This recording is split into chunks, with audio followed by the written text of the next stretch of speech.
तर याचा परिणाम कसा होईल आणि कशा प्रकारे होईल? याला तर म्हणतात डिप्लोमसी, असं म्हणतात डील मेकिंग. एका बाजूला म्हणायचं की नरेंद्र मोदी हे माझे चांगले मित्र आहेत आणि दुसऱ्या बाजूला खऱ्या अर्थानं make America great again, make America wealthy again या प्रिन्सिपलच्या अनुसार वेगवेगळ्या देशांवर टेरिफ लावणं आणि त्याचाच एक भाग म्हणजे भारताविरुद्ध जे आहे किंवा भारताच्या वेगवेगळ्या प्रॉडक्ट्सवर त्यांनी 26% टेरिफ त्या ठिकाणी लावले. तशीच अमेरिकेच्या पॉईंट ऑफ व्ह्यूने त्यांनी हा निर्णय घेतलेला आहे, पण भारताने सुद्धा ही रियालिटी ऍक्सेप्ट केली पाहिजे आणि भविष्यामध्ये माझ्या मते शॉर्ट टर्म, मिडियम टर्म आणि लॉंग टर्म आपल्याला मेजर्स त्या ठिकाणी घ्यावे लागतील. इमिजिएटली माझ्या मते जी गोष्ट आपण त्या ठिकाणी करता येईल या वेगवेगळ्या अँगलनी, एक आहे ट्रेड डायव्हर्सिफिकेशन.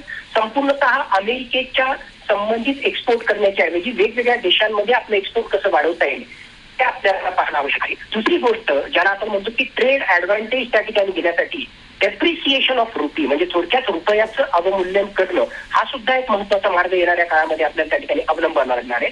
तिसरी गोष्ट, in every crisis lies an opportunity. आता हा अशा प्रकारचा क्रायसिस निर्माण झालेला आहे तर आपलं डोमेस्टिक प्रोडक्शन कसं वाढवता येईल यासाठी भारतानं ऑलरेडी जी performance link incentive PLI scheme आपल्या ऑटोमोबाईल सेक्टरसाठी त्या ठिकाणी सुरू केलेली आहे, त्याला आणखी जोर देणं आणि एक प्रकारे आत्मनिर्भर भारतला बळकटी देणं, या सगळ्या वेगवेगळ्या गोष्टींवर आपल्याला जे आहे काम करावं लागणार. आणि सर्वात महत्वाचा मुद्दा, जर मित्र त्या ठिकाणी असेल तर त्यांच्याशी चर्चा करून हा इम्पॅक्ट आपल्याला कमी करता येईल का, ट्रेड डील करता येईल का, हा सुद्धा येणाऱ्या काळामध्ये आपल्याला विचार करावा लागणार आहे.